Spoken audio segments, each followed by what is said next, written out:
নমস্কার, সুপ্রভাত, শুভ সকাল। রোজ নামচা চ্যানেলের আরও একটি নতুন দিনের নতুন ব্লগে সকল বন্ধুদের জানাই স্বাগত। আশা করি আপনারা সকলে ভালো আছেন এবং সুস্থ আছেন।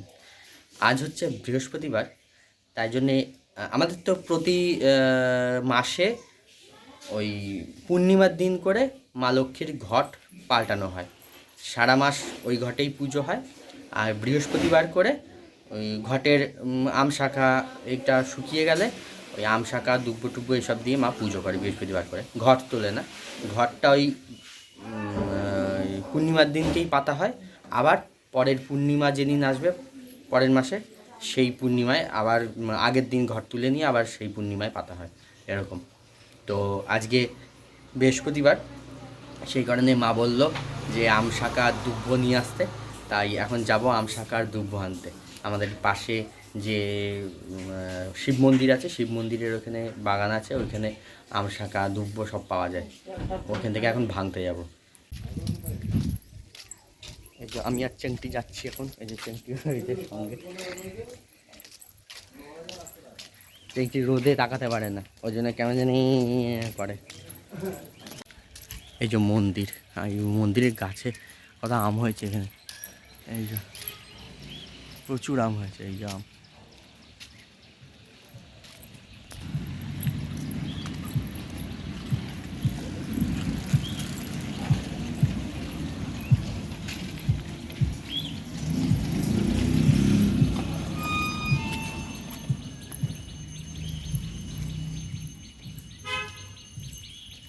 এই যে এখানে দুব্বো রয়েছে, আর এই আম গাছ থেকে আম শাখা পারবো। এই যে আম হয়েছে, কি দারুণ লাগছে আমগুলো। অনেক আম হয়েছে রে, অনেকগুলো আম গাছ রয়েছে এখানে।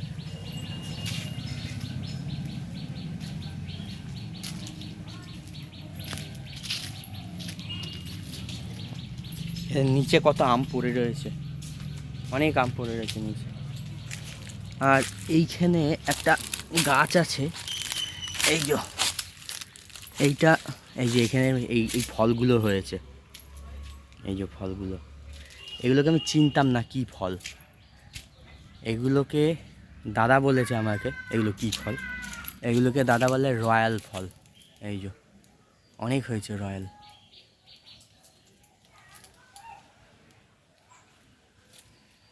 পারবো কটা রয়্যাল।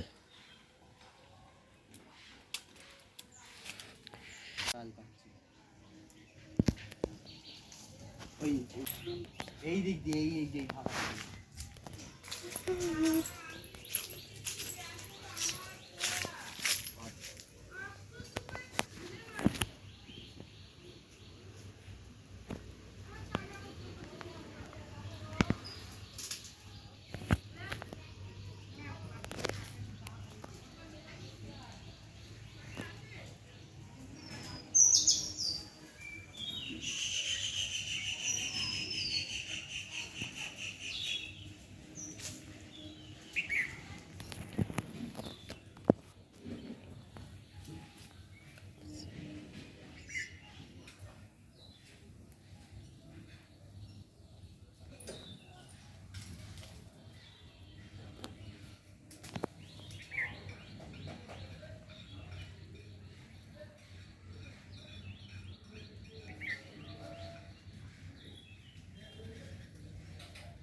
এই একটা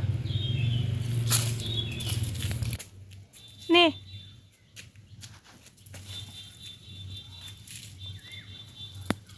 ভালো পাচ্ছি,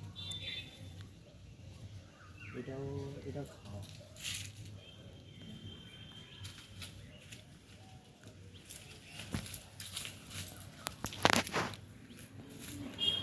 সবই খাওয়া খাওয়া।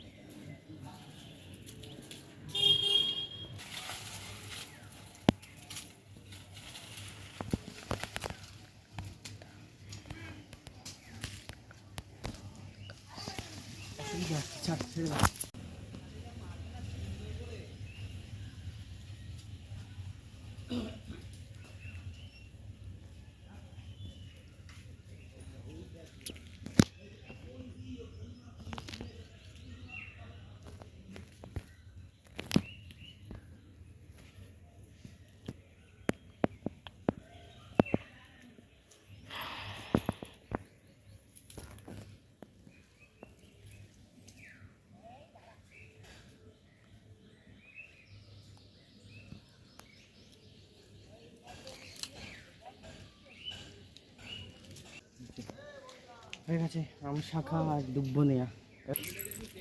আকন্দ ফুল আছে, আকন্দ ফুল।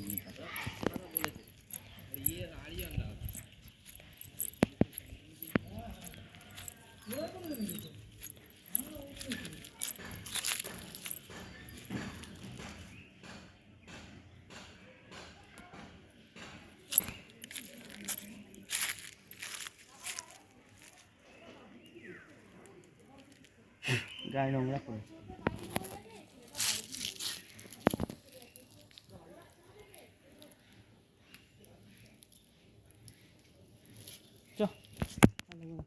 দুব্ব আম শাখা ফুল নিয়ে চলে এসেছি। আর যে রয়্যালগুলো এনেছি এগুলো দাদার জন্য এখন রেখে দেবো। এগুলো টক, এগুলো খুব, আমি একবার একটা মুখে দিয়েছিলাম, ভীষণ টক হয়। এগুলো দাদার জন্যই এনেছি, দাদার জন্য রেখে দেবো বলে। এই যে এই বাটিটাই রেখে দেবো। এই যে এক পকেটে যতগুলো ধরেছে ততটা এনেছি, আরও ছিল। আমার যেহেতু হাতটায় ব্যথা, এই হাতটাতেই ব্যথা, সেই কারণে তুলতে পারিনি বেশি। গাছ টেনে টেনে তুলতে হচ্ছিলো, তো ওই জন্য বেশি তুলতে পারিনি। যে কটা হাতের সামনে সামনে পেয়েছি সে কটাই তুলেছি, অনেকগুলোই হয়েছে। এটা একটা পাখিতে খাওয়া বোধ হয়, এই যে পাখিতে খাওয়া এটা। এগুলো দিয়ে চাটনি খাওয়া যায়, তারপরে টক ডাল খাওয়া যায়, ভীষণ টক হয় এগুলো। এই যে এগুলো হচ্ছে রয়্যাল ফল, যদি আমি আগে চিনতাম না, দাদাই আমায় চিনিয়েছে। এগুলো রয়্যাল বলে, আঙুরের থোকার মতন হয় একদম, পুরো দেখতেও অনেকটা আঙুরের মতন লাগছে না? আঙুর না, ঠিক আমলকি, হ্যাঁ আমলকির মতন দেখতে অনেকটা, আর থোকা থোকা হয়।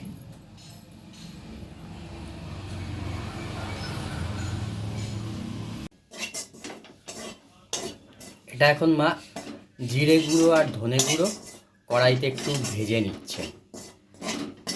আর এখানে রয়েছে আলু সেদ্ধ, আর এখানে রয়েছে লঙ্কা কুচি,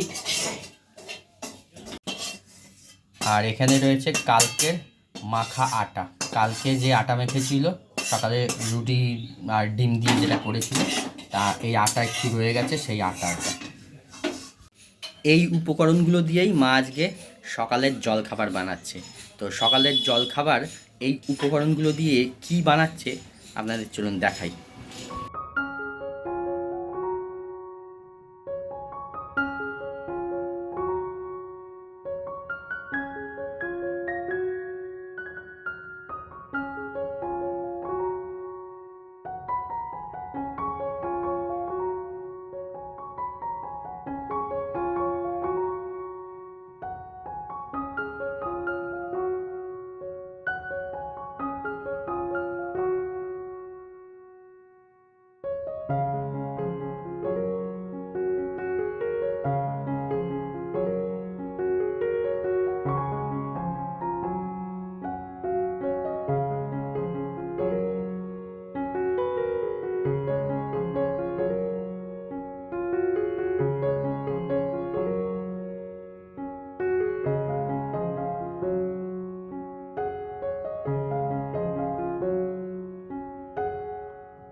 এই যে মা আলুর পুরটা বানিয়েছে, ওটার মধ্যে পুরটা দিয়ে এই আলুর পুরটা একটুখানি রয়েছে, তাই জন্য তো শুধু খাচ্ছি। হেভি টেস্ট হয়েছে কিন্তু। এরকম করে আলুর পুর বানিয়ে ভাত দিয়েও কিন্তু খাওয়া যায়, দারুণ লাগছে খেতে।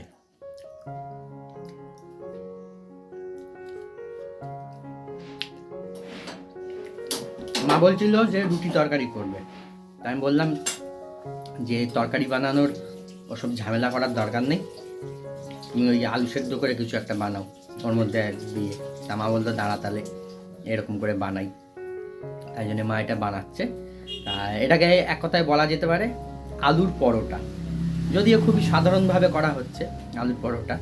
এর মধ্যে আরও মশলাপাতি, ভাজা মশলা টশলা অনেক রকমের দেয়, কিন্তু মা এটা সাধারণভাবে সকালে জলখাবার খাওয়ার জন্য করলো, আর খুব তাড়াতাড়ি হয়েও যায়, আর খেতেও কিন্তু খুব টেস্ট হয়।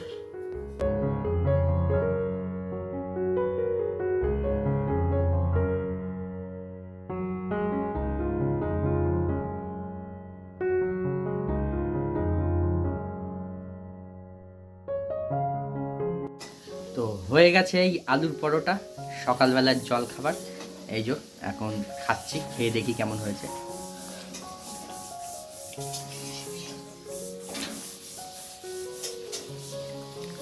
দারুণ লাগছে কিন্তু। এই এই আলুর পরোটাটা করলে এর সঙ্গে কিন্তু কোনো তরকারি পাতি কিচ্ছু দরকার হয় না, শুধুই খাওয়া যায়।